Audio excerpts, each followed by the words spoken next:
Okay, so I'm going to try this again.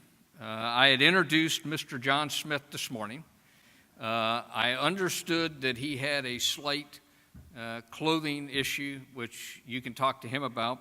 But John worked his way, persevered, like his boss and others, to get here. And he is going to talk to us about the Depo role in the sustainment readiness model. And he, as I said earlier, is the Chief of Industrial Operations. I think I may have got it wrong, but it's at the U.S. Army Materiel Command, AMC. John, you want to be up here, down there? I'll be up there. All right. You're sharing a mic. So. You're sharing a mic. All right. You're on. Thanks. All right. Can you guys hear me? You will in just a minute. All right.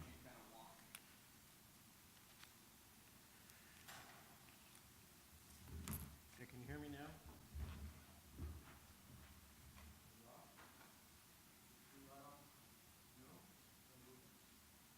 All right, now it's on. Okay, hey, thanks. As I just told you, I'll tell you a quick story. That sometimes you get a message that tells you you're doing the right thing. And, most of us had some challenges getting here yesterday. So anyway, I get up this morning, and Renee and I were going to ride over together, I don't know, sometime about 9. So I'm all dressed. I got my shirt on, I got my tie on. I go to grab my... obviously I'm not dressed too well for this. I normally wouldn't want to wear a suit. So I had a suit. So I went to go grab my slacks to go with my jacket. And I had a jacket but no slacks. And I went, well, I didn't go shoot. But I said, well, darn it, this is a problem.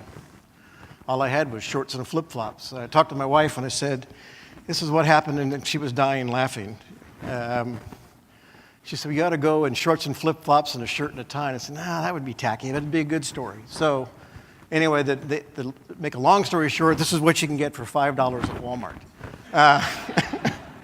But I'm glad to be here. I want to thank the whole CCAD team and the Quad A. I will tell you, CCAD is very near and dear to my heart, having dealt with them literally daily for some 14, 15 years, to the point where I wouldn't miss this event. They truly are a family. And many of you know I'm actually on terminal leave. I retire in a month or so. But I wouldn't miss this event and come talk to you about a few things that are going on and thank the whole aviation community for supporting me and what you've done for Army for decades. I'm going to talk a little bit about sustainable readiness. You heard General Gabriel talking about fight tonight. Next slide, please. I think I thought you were using this slide. The Army has transitioned over the years to react to the threat that we saw we face. Many of you came in, when I first came in the Army, before this actually, we all learned about the IGB and we fought the Russians. That's who we fought every day. We fought the Russians, period. We've transitioned over time. We went from the red, green, amber cycle or red, amber, green cycles to the patch chart cycle, the ARFRGEN cycle that we were so familiar with the last 17 years. That met the requirements of the threat we faced at the time. However, the threat today is morphing. We still have the insurgent threat, the terrorist threat worldwide that we have to be able to address at a moment's notice. But we also have independent actors that are much closer to near peer than the Islamic State, that being Korea. We're not really friends with Russia today. So we have to have a readiness model that allows the Army to react to those requirements across a much broader spectrum of contingencies than we've dealt with, probably at least in my 43 years with the Army, 44. So that's how we've kind of morphed into the sustainment readiness model. The key is to SRM, and some of you in this room probably know it better than I do. I'm not an operator. Is that we have our forces that are ready to go fight and then be sustained across that broad spectrum of contingencies. Somebody earlier asked, how ready are we to sustain that? And the answer is, we are fairly ready, but we have a ways to go. Like General Gabriel said, you talk about 100% stock availability, supply availability. Is your objective to get to the 20-yard line, or is your objective to score a goal? If you don't set your objectives high to actually score the goal, all you're going to do is get to the 20-yard line and walk off the field with nothing. So that's where we're trying to head. Now, how do we link sustainable readiness model to the industrial base? Now, next slide, please. This is just a pictorial model. Many of you have probably seen this. It's a demo chart that shows how, and there again, it's focused on the maneuver brigades primarily. You don't see aviation, you don't see cabs up there. There's a lot of discussion going back and forth of where the cabs will fit into the SRM model. I don't know, General Gabriel may know. I'm sure he knows more about it than I do. They do fit in clearly. But the question is, are they going to be in the mission ready? Are they going to be in the mission ready? But you're never going to get them to the red cycle, but they have to prepare us like anybody else. So, with this model, the key here is to keep our forces at a much higher rate of readiness than we were used to over the R4Gen model. To do that, we have to make sure that our sustainment industrial base and our supply base is capable of meeting the needs to keep that organizational structure ready to go. The challenge, and a lot of it is speed, and I'll talk more about speed in a little while. You can't maintain this kind of model where a unit has to give up 4 M1 tanks for 6 months to get rebuilt, because they will not be S1. They'll not be even S2, frankly, at that point. We have to maintain the S ratings to keep them ready to go fight, because we're not going to deploy a unit at S3. So where is AMC going with this in the industrial base, and how does the industrial base fit into this? There's an initiative tied to one of the campaign strategies from General Perna's campaign plan. Next slide. That how do we transform the industrial base to integrate into this new, more rapidly paced, more demanding environment? And you can see there's 3 key pieces to this. Up until now, the industrial base has been largely site-focused. We talk about Anniston, we talk about Tobyhanna, we talk about Red River, and we talk about Corpus Christi and Letterkenny, focused on their own individual piece of the pie. Where we're taking this, and this is an initiative that Ms. Adams is leading for the boss, that I'll go into one piece of it in a second, where we're looking at how do we integrate this and organize it as with an enterprise focus towards readiness, as opposed to an individual plant focus to an MDS or a weapons system. We're looking at readiness holistically and looking at it from the headquarters view. So part of this is we want to integrate the operations piece to improve and see ourselves and understand how the system needs to work to meet the Army's sustainable readiness requirements.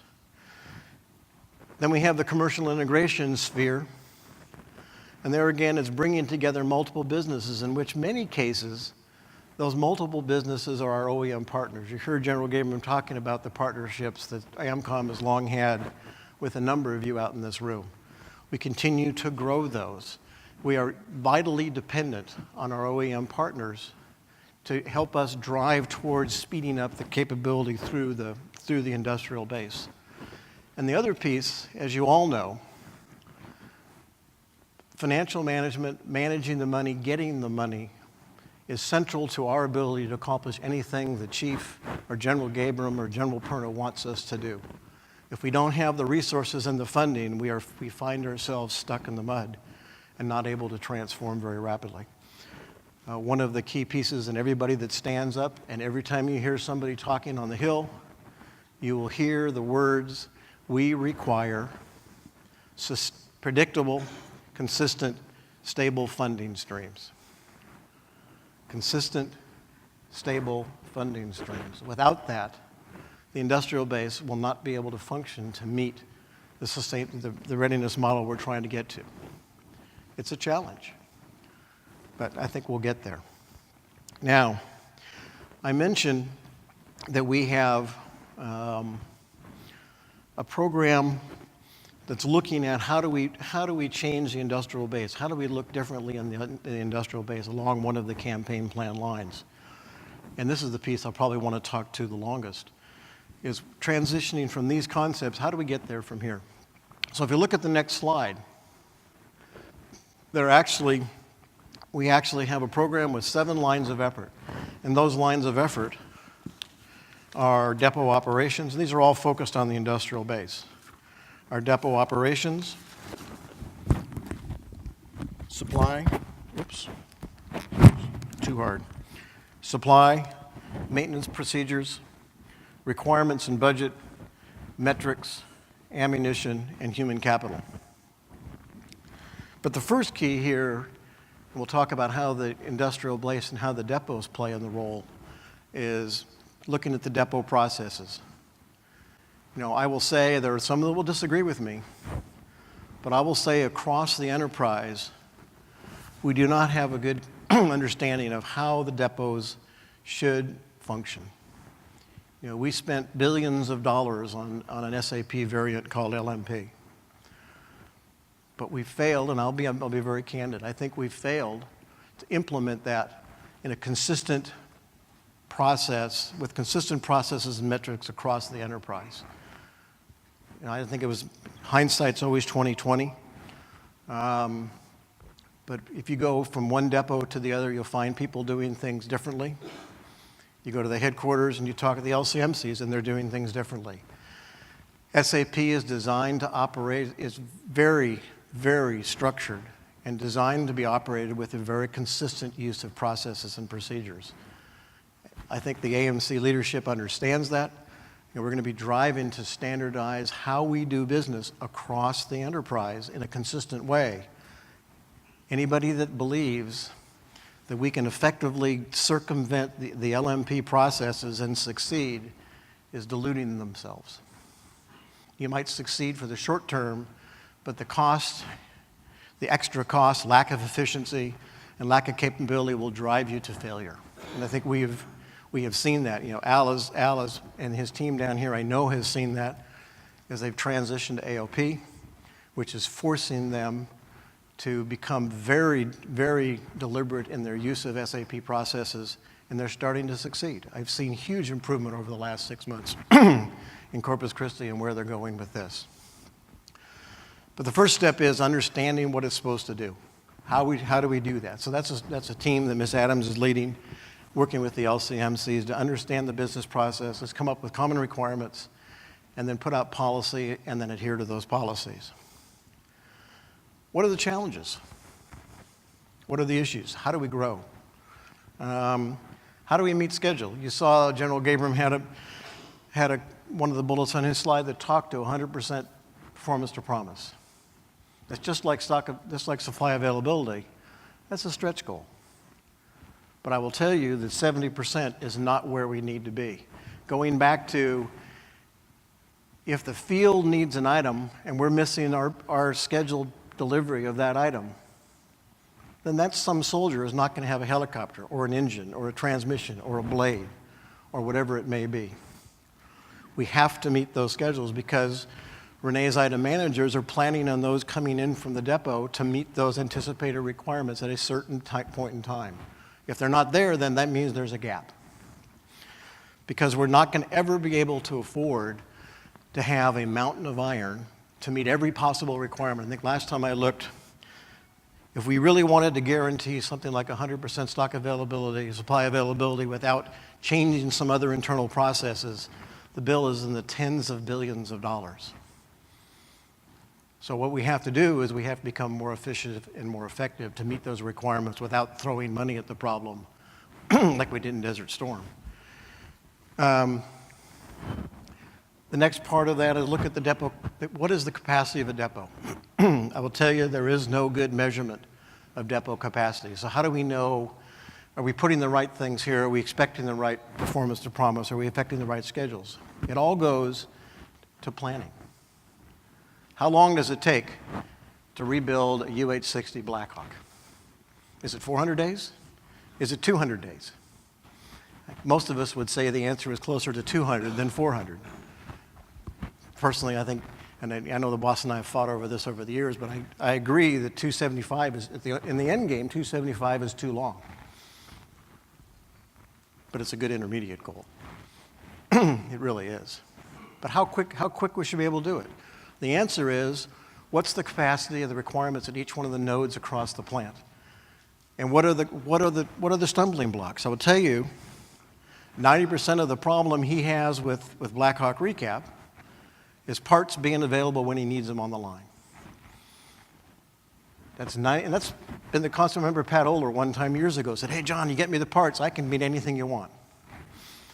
Yeah, that's mostly true. So how do we speed the supply line, the supply chain to meet the depot's requirements so the part is there when he needs it? Part of that is he needs to figure out what he needs and when he needs it, which some of that's just a math problem. The other part is we have to get those things in through LMP so they are forecast to the appropriate supply agencies, be it DLA or B17 or B64 or AKZ or whoever it is, B16. And then those supply actions have to be able to react to those requirements when they're needed. Renee's folks cannot, Al may tell her, I need 4 engines in July. So she goes off and her folks put in a contract and they say, hey, I don't have 4 engines, I have to buy a couple engines. They put in a contract and they plan to take 6 months to get the engines, but instead, lo and behold, it takes 2 years. We, as a community, both the procuring agencies, the Army, and the OEMs have to work together to find ways to make the supply chain contract process consistent and reliable. And I'll stomp my foot. If we can't get the supply chain to be consistent and reliable, the depot can never succeed at what they're trying to do. The biggest problem with that from the procurement standpoint right now is ALTs, acquisition lead times, have grown from when we used to plan 6 months, now they're well over a year. Well over a year. Walmart wouldn't survive if it took them a year just to get a contract in place to buy these $5 pants. So how do we fix that? Some of it I think is the Army's problem. I think we're probably too bureaucratic and we have to work to lobby and change in how we make those changes.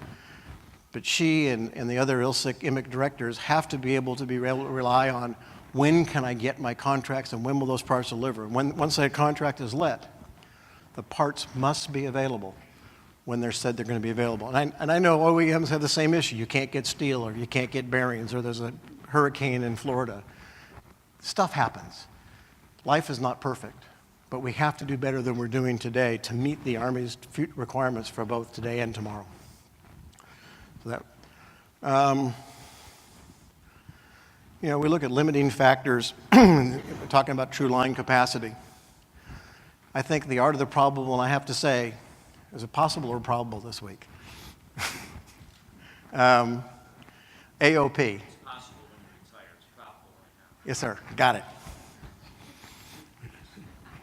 Anything's possible when I retire, except proving my golf game. We've taken a line from the Air Force playbook, and I have to admit they've done it right. This is where AOP has come in. It's forcing standardization process. It's forcing looking at where we're going. It's forcing the depot to understand the time it takes to get through each node going from one gate to the next. At the end of the day, what the Air Force realized is that speed is important. And I think that one of the previous commanders of AFSC, I think it's General Lichtenberger, I think is his name, wrote a book that really talked about AOP and speed. Just think about how much, let me go back to a little bit as we talk about how, if we're in a protracted fight against a near-peer competitor, the key will be how quick we can produce things to meet those requirements on the field, because they ain't going to have a lot in storage. So we're going to have to be producing them. How did we win World War II? We spun up our industrial base and we overwhelmed them with airplanes and ships and guns and tanks by spinning up our industrial base. We don't have that capability today. We don't have the industrial base that we had in the 1940s. What we have is what we got. So what we have to do is we have to be able to utilize more effectively the industrial base we have, both the OEMs and the organic industrial base paired together as a team. Speed through that plant will be essential in sustaining the long-term fight down the road. If he can get a recap down to 120 days, maybe that's your new goal, Al. Just think what that would do to the readiness of the fleet. It's huge, because we don't have the ability in the aviation fleet to have a float. We almost got there with Apaches a few years ago, and then the requirements at Rucker changed. But we just don't have the ability. We can't afford to go spend $20 million a copy to have a spare helicopter sitting on the side. So the quicker we can turn those things through the industrial base, the more we can maintain readiness in the fleet. And that applies to everything from tanks to gun barrels to 701D engines to swash plates and composite blades. Across the spectrum, we have to find out how do we drive down speed. And we drive down speed by understanding the processes, planning and forecasting the parts, getting our supply base to adhere to timelines to produce those parts when they're required based on good forecasts, and then getting them through the plant. Now, there are always some other things we need to look at. We're also looking at how do we leverage backshop capability across the enterprise. A lot of you have heard about Rock Island and some of the capabilities there. One of the things we have not done, and we are looking at now, and you're seeing pressure coming from the 6th floor at AMC to take a harder look at that, is how do we leverage the backshop capability we have at alternate locations by individual choke points from plant to plant. And I'll give you an example.